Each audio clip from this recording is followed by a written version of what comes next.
landlocked country of the African Great Lakes region, Burundi fell once more in turmoil that plunged the East African nation into its worst crisis since an ethnically fueled civil war between Tutsis and Hutus that ended in 2005.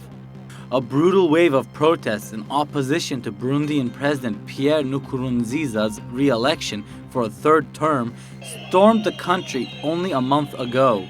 It was a move against the Burundian constitution that clearly stipulates a president can only serve 2 terms.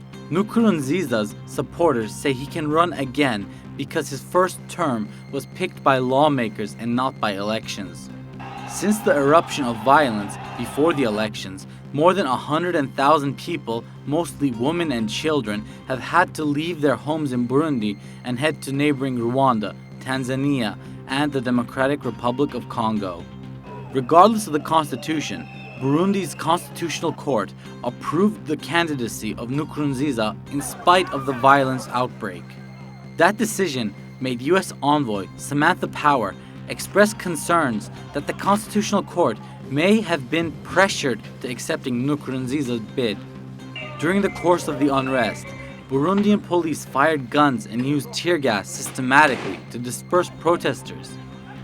The streets turned a grim shade of red when dozens lost their lives during the protests. A man was even burnt alive by protesters who claimed he had attacked them before.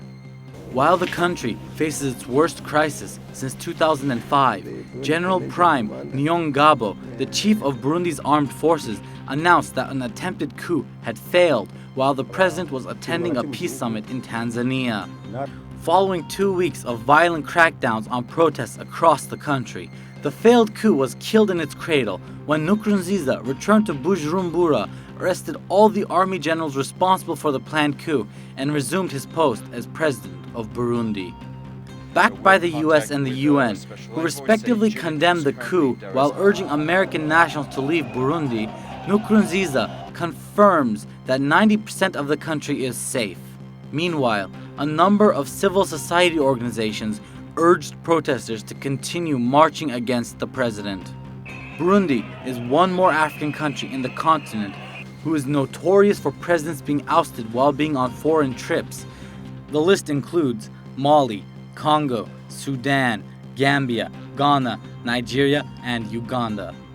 All of which reveal that the state of distress is not over yet and that the fate of Burundi remains unclear, with much more violence expected to take the country by storm as elections draw closer.